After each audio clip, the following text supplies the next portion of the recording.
assouvir sa vengeance, Phébus a épousé Agnès de Navarre et lui fait désormais subir les pires humiliations. Une jeune paysanne, douce et tendre, Marguerite, s'est profondément éprise de Phébus. Mais cet amour ne suffit pas à atténuer la haine qu'il porte en lui. Guillaume et Pierre, les deux demi-frères bâtards de Phébus, décident de rejoindre les chevaliers teutoniques pour guerroyer contre les infidèles. Phébus, ainsi que ses amis Espin et Ernoton et le fidèle Corbéran, se joignent à eux. En route, ils combattent des paysans révoltés et ont ainsi l'occasion de sauver du déshonneur et de la mort l'épouse du régent et les dames de sa suite. Guillaume, qui convoite le trône de Béarn, fait croire au régent que Phébus et ses compagnons ont, dans l'euphorie de leur victoire, abusé de celle qu'ils venaient de sauver. Phébus, incarcéré au Châtelet sous la surveillance de Charles de Navarre, réussit à s'enfuir, échappant ainsi à une mort certaine. De retour en Béarn, il confond Guillaume et Agnès qui avaient usurpé son trône. Corbéran provoque Guillaume en combat de justice, tandis qu'Agnès réintègre la prison où elle avait fait jeter Marguerite.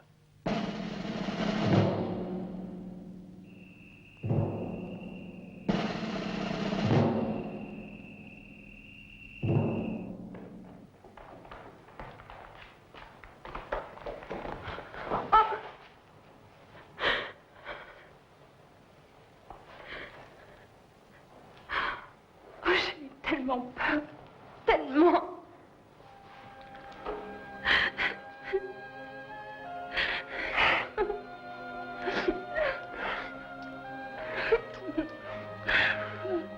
Ma belle, ma douce Marguerite.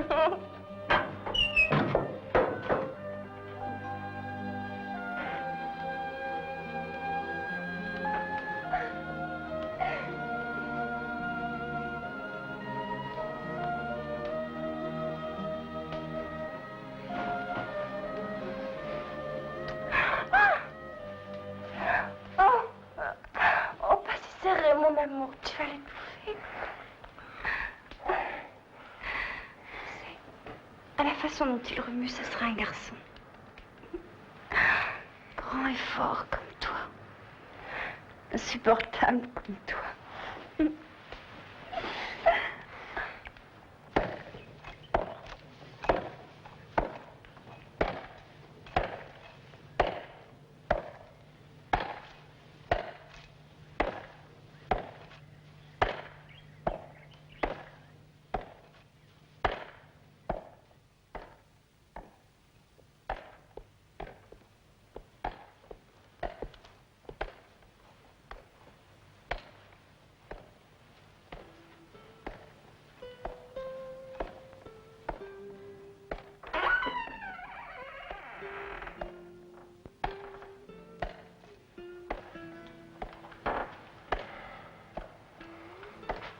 Je t'en supplie, Corbéran. Renonce à ce combat. Non. Si tu recommandes ton âme à Dieu, c'est que tu éprouves quelques craintes. Ce n'est pas la mienne que je lui recommande, mais la tienne. Je voudrais que tu renonces à cette vengeance.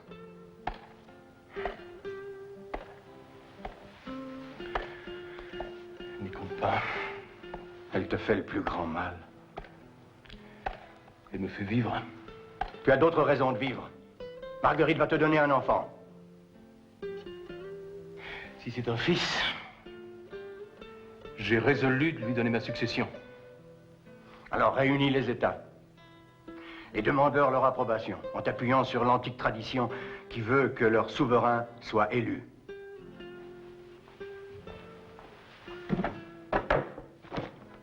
J'ai réuni ces documents il y a très longtemps.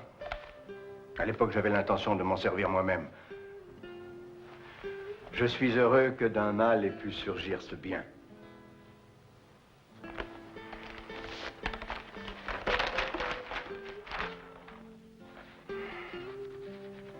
Le fils de Marguerite sera comte de Foix. Ça ne fait pas de difficulté à ce que je vois. Surtout si tu répudies Agnès. Ce serait laisser son crime impuni. En prolongeant cette situation, tu t'exposes à de grands dangers.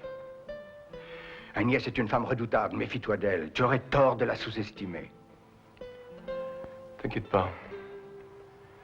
Je le mettrai hors d'état de nuire.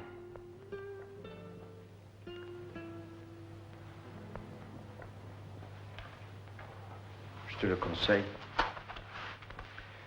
Dans le cas où ce combat aurait pour moi une issue fatale, fais-moi le serment que si je ne suis plus là pour te protéger, tu répudieras Agnès. Ce combat n'aura pas d'issue fatale, je saurai l'empêcher. Fais-moi aussi le serment de ne pas intervenir dans ce combat. Il rachètera les fautes de ma jeunesse. Tout ça est oublié, tu le sais bien. Moi, je n'ai pas oublié. Répète. Je jure à Corbeyran de le laisser combattre à sa guise, quelle que soit la tournure des événements.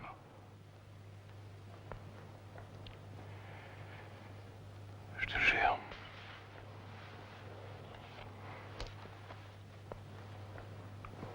Maintenant, allons.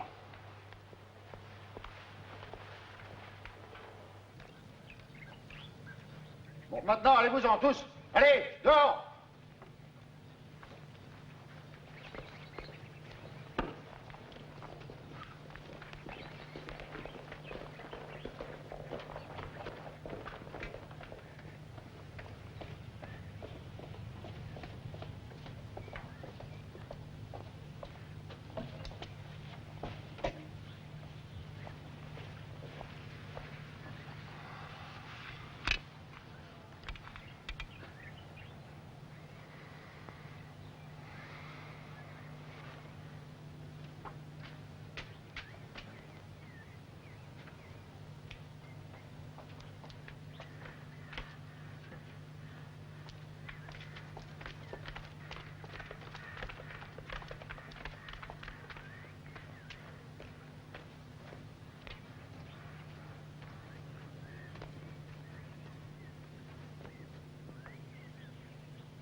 Oncle Corbeyran, je réclame votre clémence.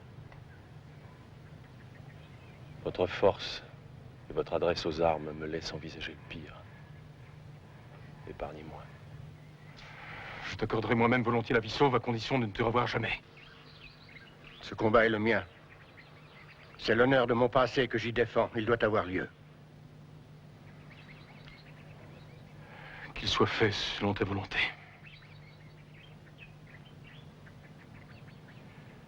Allez.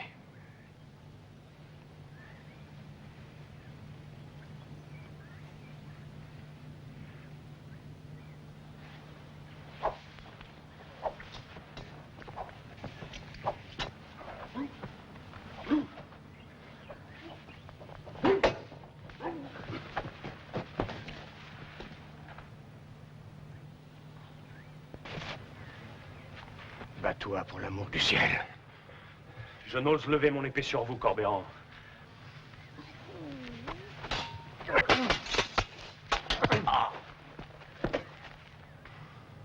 Et maintenant, oseras-tu?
Jonathan, prends un cheval, couche-le en travers, mais pour l'amour du ciel, enlève Agnès de ma vue. Amir, vite! Amir! Si Cordéran meurt, et on serait responsable, je ne pourrais m'empêcher de l'étrangler. Emmène-la à Belloc. Enferme-la jusqu'à sa mort. Fais ce que je te dis, mais je t'en supplie. Vite, vite!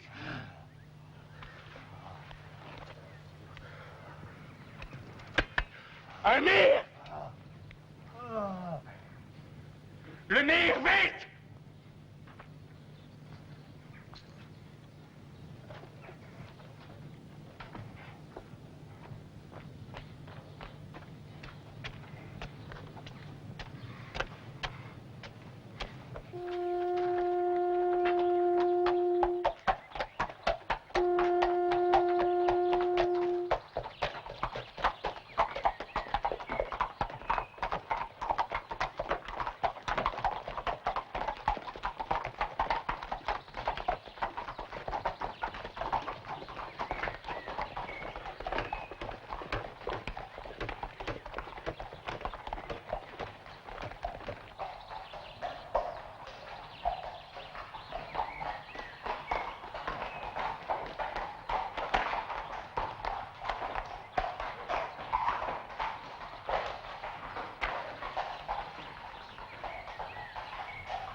Demain, j'enverrai quelques femmes du pays pour vous servir.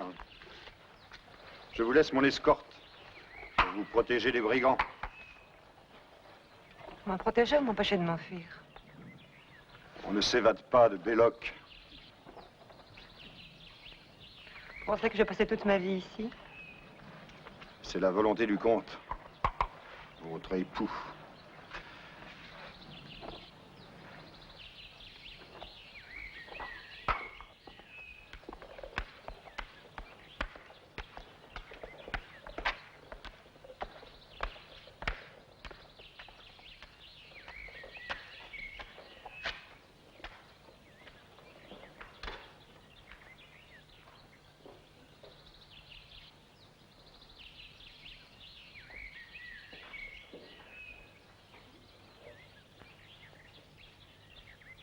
Demain, vous aurez un lit, un coffre, de la lecture,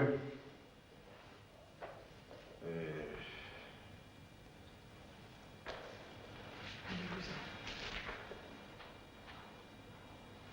Allez-vous-en!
m'étais promis de ne pas céder aux enfantillages de la mort.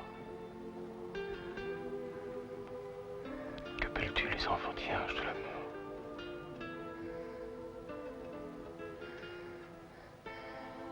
Demander des serments qui n'ont aucune chance d'être tenus quand on n'est pas là pour les rappeler.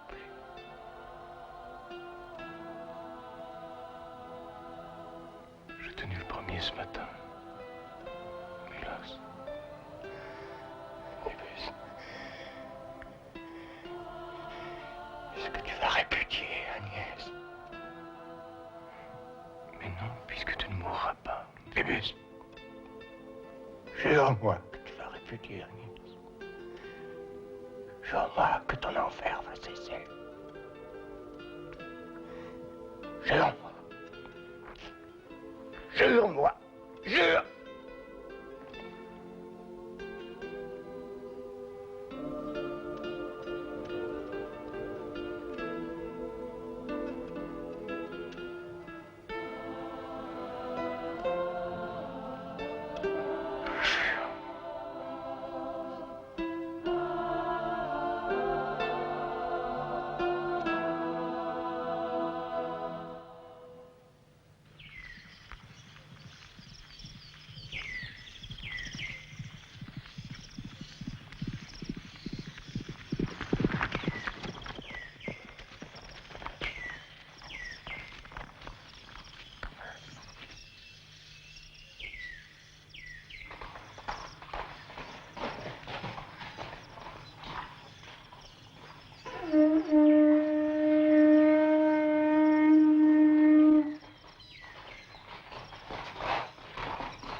Allez, va-t'en.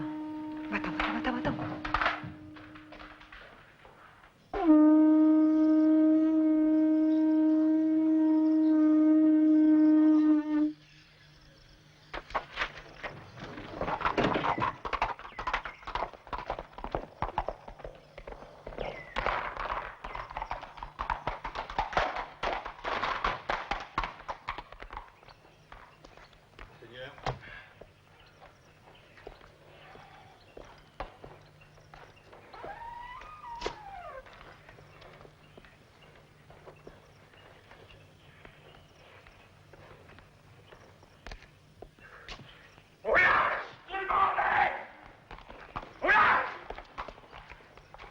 J'ai affaire ici.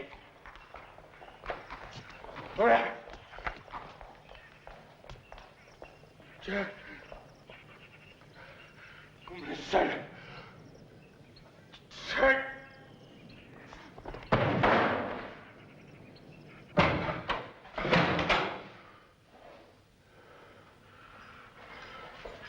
Corberan est mort cette nuit. Par votre faute. Comme Myriam. Ah, cette fois, je suis venu vous signifier votre répudiation. Vous allez partir. N'importe où. En Navarre, chez votre frère. À la cour, auprès de votre sœur. Au diable. Vous allez partir.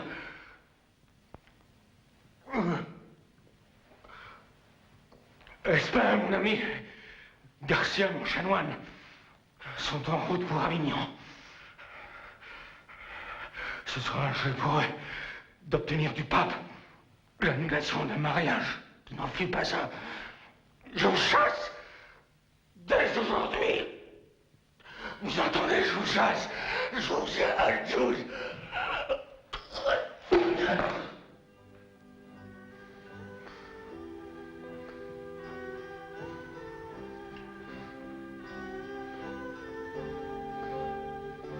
Un coup de sang.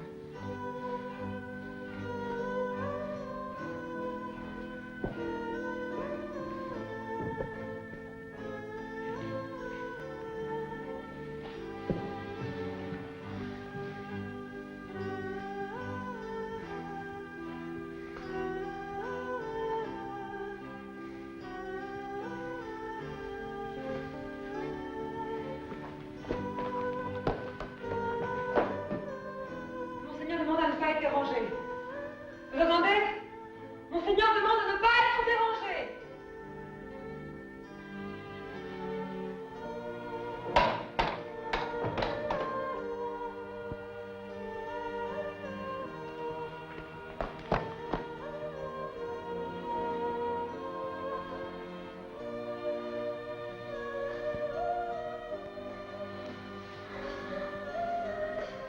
Doux Seigneur.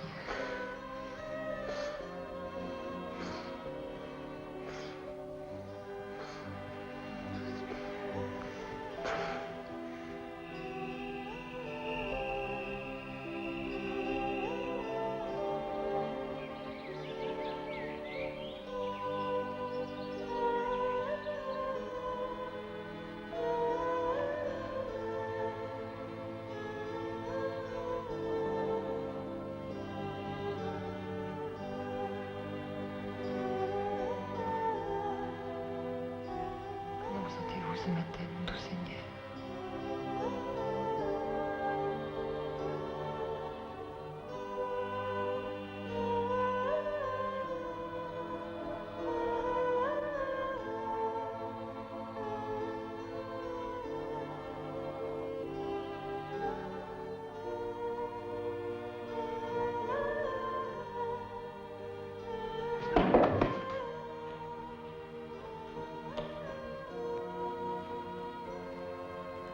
Je fais ici.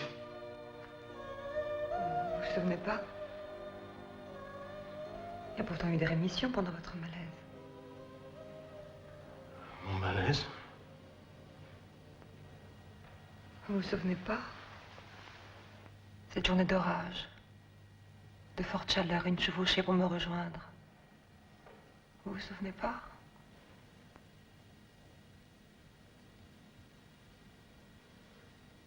Journée d'orage.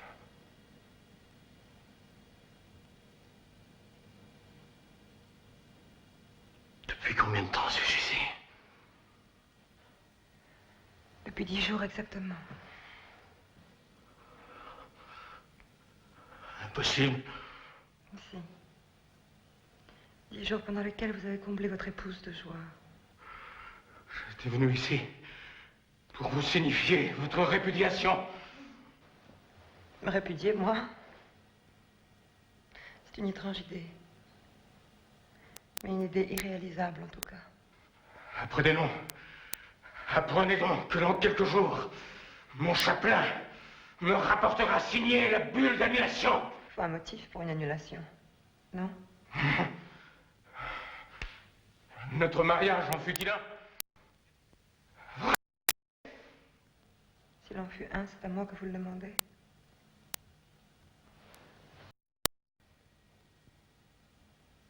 Vraiment, se peut-il que vous... Oubliez quoi? Comment, vraiment?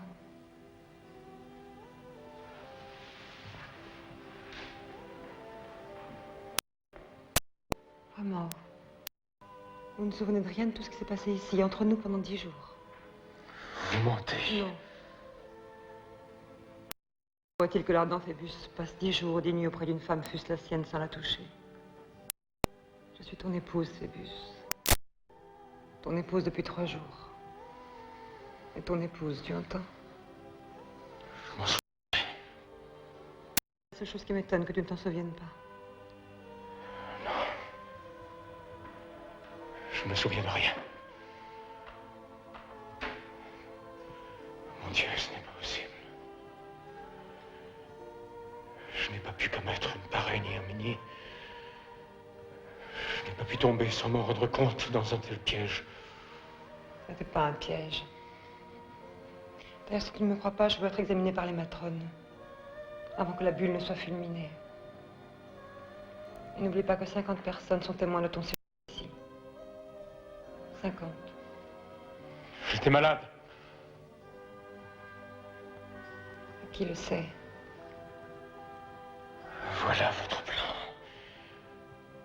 Une vulgaire imposture. Non. Si tu ne me crois pas, il n'y a qu'à attendre. Attendre 9 mois, nous verrons bien. Il serait étonnant que de pareilles prouesses d'amour ne portent pas leurs fruits. Il suffit d'attendre. Alors attendons. Et je te donnerai l'héritier dont tu as toujours rêvé. Je vous donnerai un héritier légitime.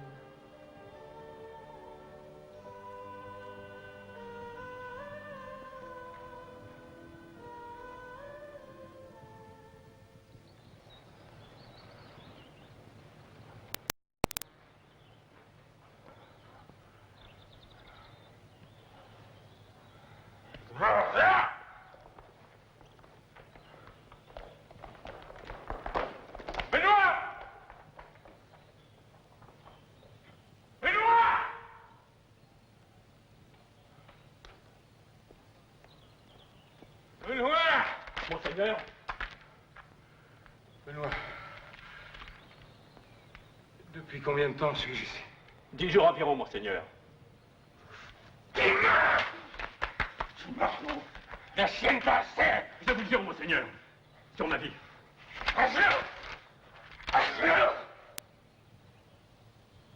Tu le jures toujours sur ta vie? Oui, monseigneur.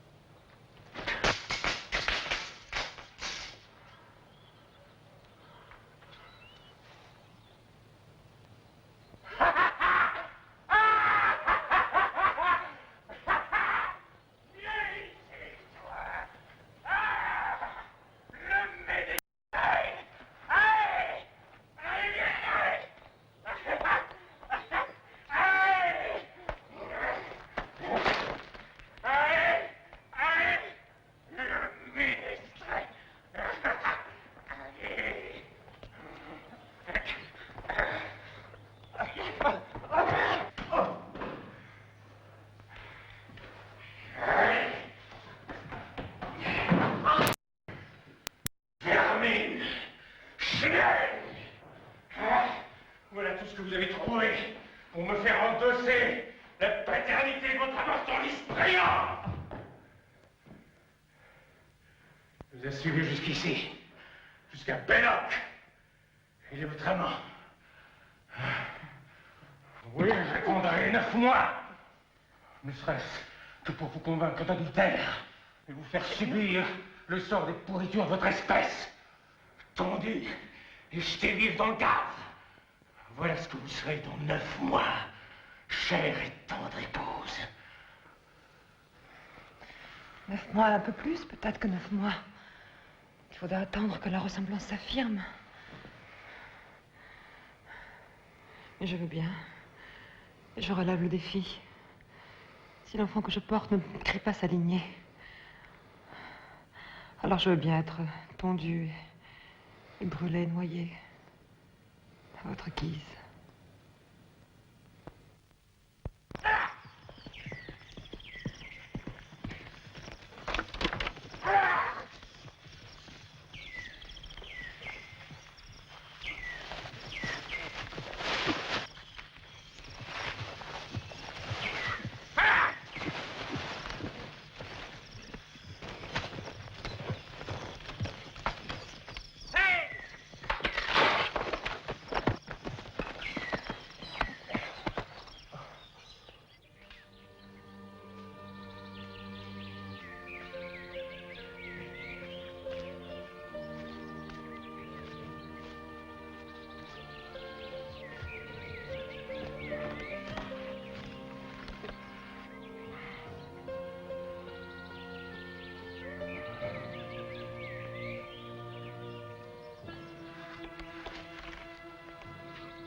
Myriam!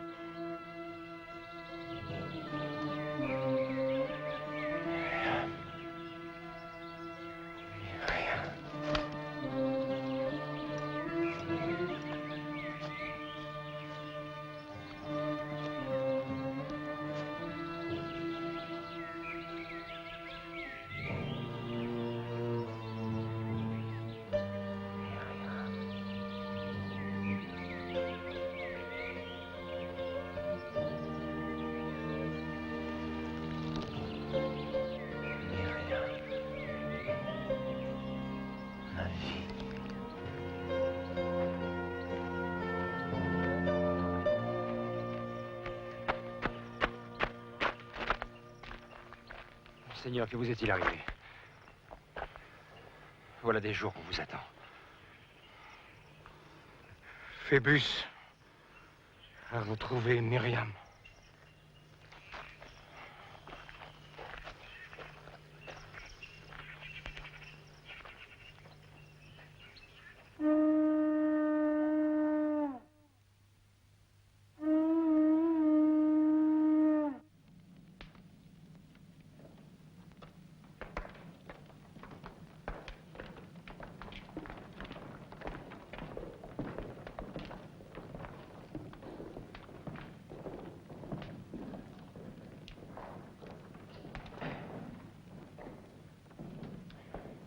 Mes amis, j'ai une surprise pour vous.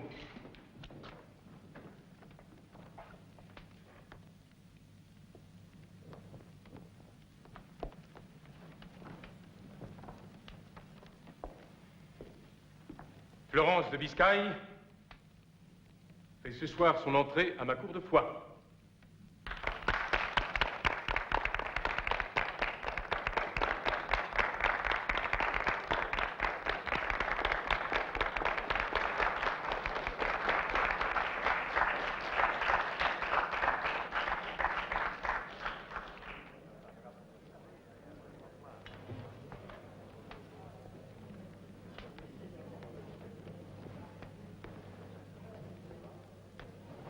Madame Marguerite va descendre. Il n'a pas récupéré tous ses esprits, sinon il ne vous aurait jamais fait un pareil affront.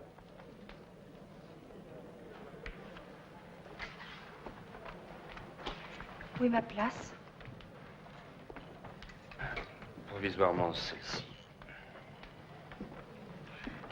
Place de la relégation. Dans quelques jours, vous serez notre reine, vous le savez bien. Il s'en est fallu de peu que nous ne voyions jamais la délicieuse Florence. Figurez-vous que sa mère, répudiée par le roi d'Espagne et enfermée depuis plusieurs années dans une mauvaise forteresse, avait enfin réussi à s'enfuir en compagnie de quelques dames et de Florence. Elles ont franchi les Pyrénées, mais les envoyés du roi ont réussi à les rattraper. Et heureusement, grâce à sa jeunesse, à sa souplesse, grâce à sa brillante intelligence, notre Florence a réussi à se cacher dans les bois et à échapper à ses tortionnaires. Elle était à moitié morte de faim quand je l'ai trouvée.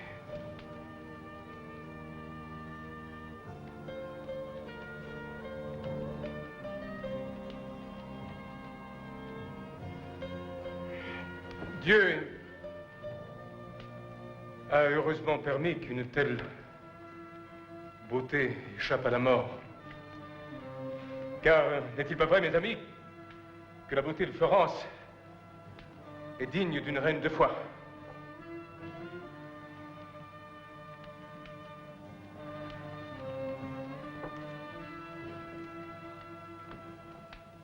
Les potages.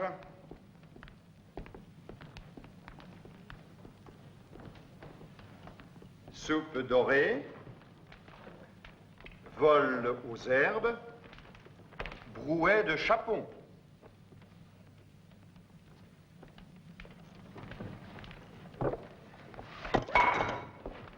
Maladroit, peur imbécile! J'espère que vous n'êtes pas brûlé. Ce n'est rien. Je ne sais pas ce qui s'est passé. Moi, je le sais.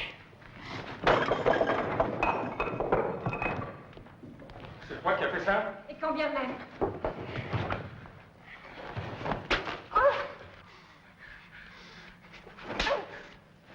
Arrête, Phébus, tu vas m'entuer!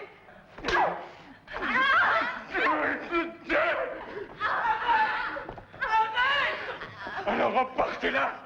Jetez-la dans un cul de bâche fausse, mais qu'il disparaisse! Tu es fou! Elle va être mère, elle va te donner un fils!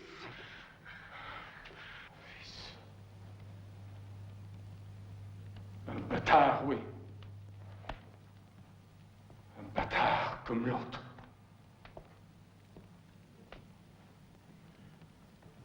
Vous êtes toutes des chiennes.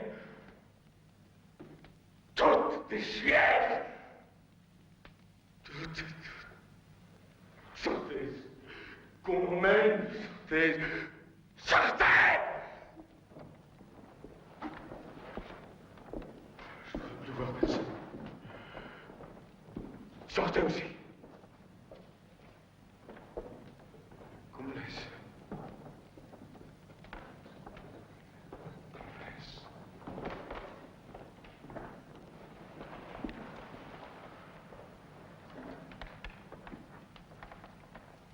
Qu'as-tu voulu dire par un bâtard comme l'autre? Que s'est-il passé à Belloc? Plus tard, je t'en supplie.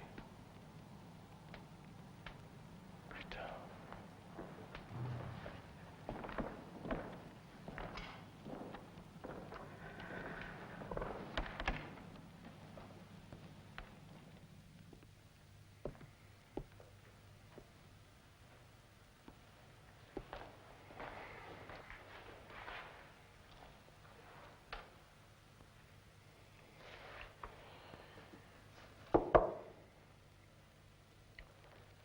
Marguerite.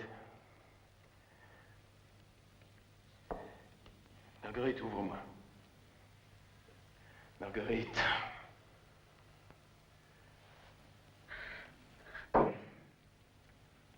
Oh, Marguerite! Marguerite! Que lui voulez-vous? Je veux qu'il ouvre sa porte. J'ordonne, j'exige. Vous n'avez que ces mots-là à la bouche. Ouvre cette porte. Jamais. Rien qu'à entendre le son de votre voix, la pauvre a dû perdre le peu qui lui reste de vie. Je te donne l'ordre d'ouvrir cette porte. L'ordre? Ça ne change rien. Je vous ai dit non, c'est non. Et si vous voulez que je vous dise le fond de ma pensée, c'est bien dommage que depuis la mort de messire Corbeyran, personne n'ait eu l'aplomb de vous dire non. Et de s'en tenir à ce nom. Tous les malheurs viennent de là. Tu veux te taire, oui. Je te défends de me parler de Corbeyran, tu m'entends? Je te le défends. Oh, Dame Florine! Dame Florine, vive! Qu'est-ce qu'elle a? Elle est malade? Dame Florine!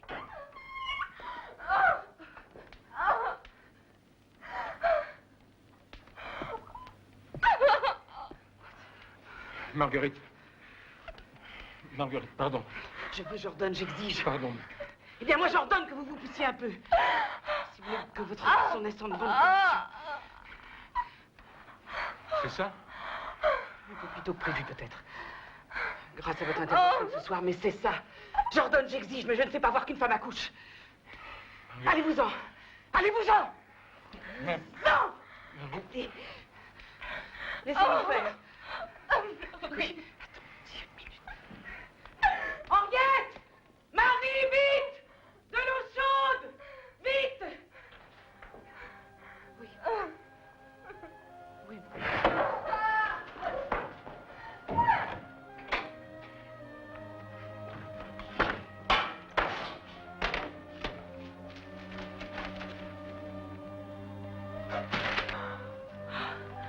Marguerite! Regarde! Regarde ce parchemin. C'est Corbeyran qui l'a établi. Grâce à lui, ton fils devient l'héritier des comtes de Foix. Je t'épouse. Notre fils sera le deuxième Gaston Phébus, comte de Foix. C'est impossible. Mais rien n'est impossible. Je vais répudier Agnès. je t'épouse, notre fils régnera sur Béarn et sur Foix.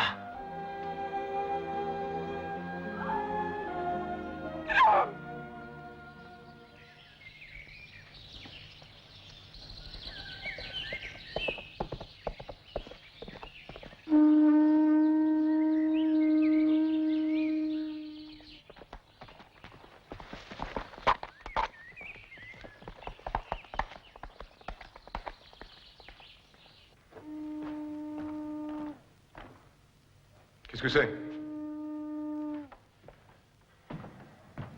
C'est Benoît, monseigneur.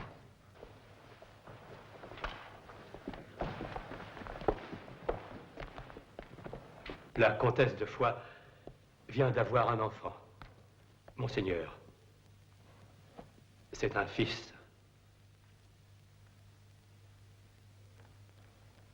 Monseigneur, la comtesse de Foix vient d'accoucher d'un fils. Qu'est-ce que ça peut bien me faire? Oh, Phébus, comment peux-tu parler de la sorte? C'est ton fils, il n'y a pas de doute. Comment il n'y a pas de doute? Tu veux dire que c'est à craindre? Tu n'as jamais pu maîtriser tes instincts. 8 jours dans le lit d'Agnès, voilà le résultat. Et moi, je vous dis que non. J'ai passé 8 jours à Belloc, mais c'est non quand même. Je m'en souviendrai, je ne suis pas fou tout de même. Tu ne te souviens de rien. Cet enfant n'est pas de moi. Pas de moi.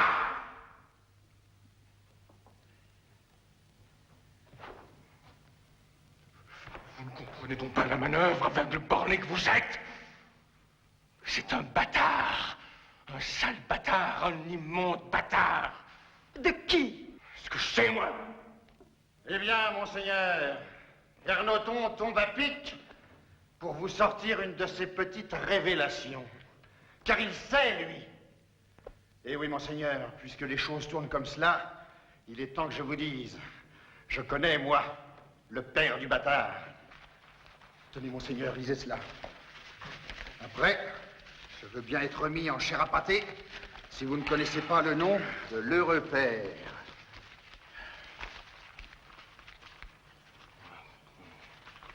Et moi, Guillaume, deviendrai l'époux de ma bien-aimée comtesse de Foix et lieutenant général du royaume. Ah!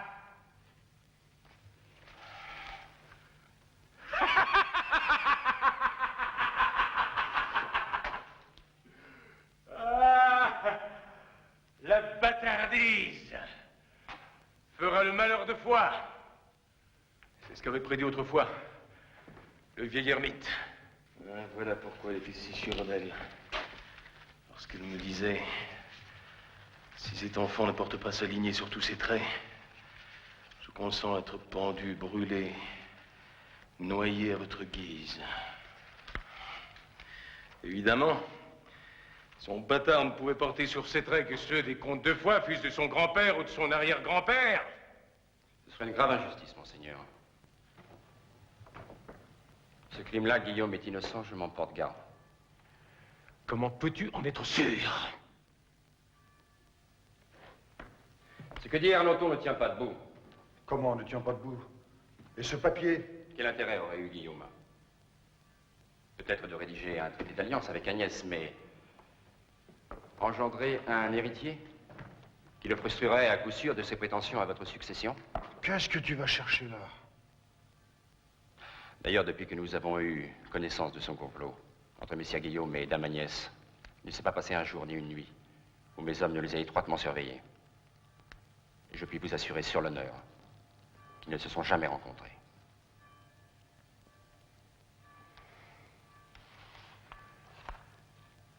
C'est beaucoup plus simple que ça. Cette femme est capable de tout. Elle se fait faire un chiot par son ménestrel. Le père, c'est ce Roger de Mao qui est toujours dans ses jupes. Non, monseigneur. Qu'est-ce que tu en sais? C'est à moi que la comtesse de Foix a présenté le linge de sa virginité. À moi et à ces deux honorables matrones.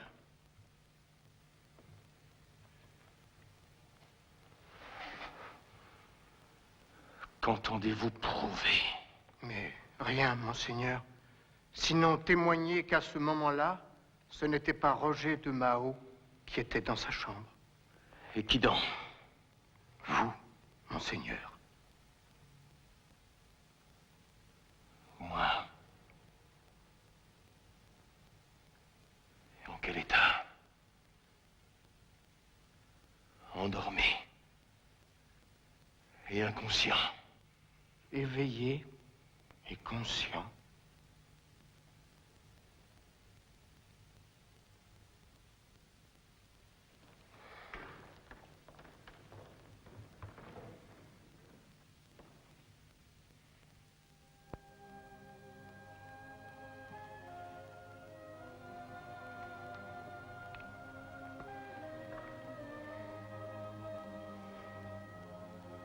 Seigneur, je conçois que cette naissance vous soit cruelle, mais Marguerite. Toi.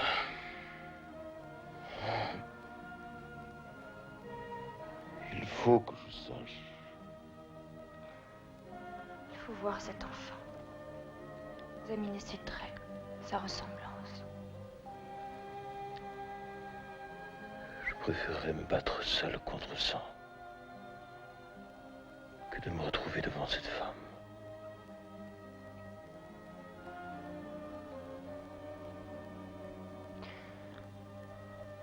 Voulez-vous que j'y aille, moi, monseigneur?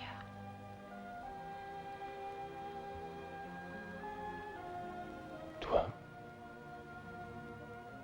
Oui, moi. Et moi seule. Je vous aime assez pour reconnaître votre sourire, vos yeux, vos lèvres sur le visage d'un enfant. Fût-il celui d'une autre. Si malheur veut que cet enfant soit le mien, sais-tu ce que cela signifie pour toi? Pour Yvain, ton fils. Oui, je le sais.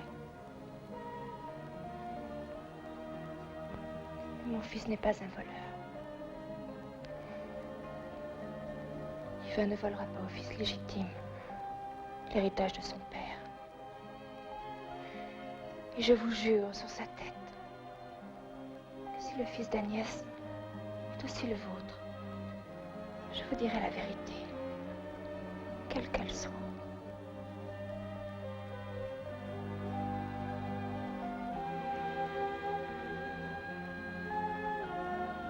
Fasse le ciel que tu n'aies pas à tenir ta promesse. Que tu deviennes la comtesse de Foix. Et Yvain en héritier. Dieu seul en décidera.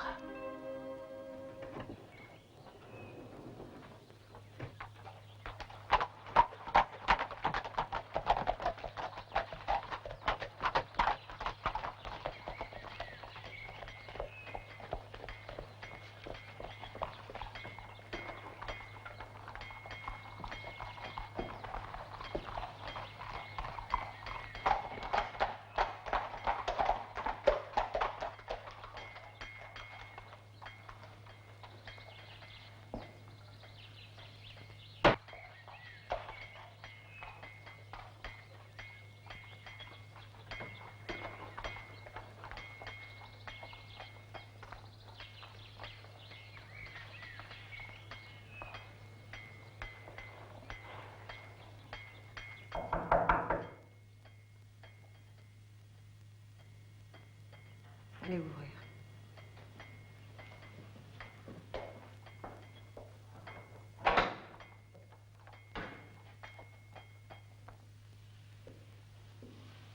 Que faites-vous ici? Je suis venue voir votre fils. Et de quel droit? C'est justement ce que je suis venue voir. Rassurez-vous, madame, je ne lui veux aucun mal.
Le fils de Madame Agnès est bien votre fils, monseigneur.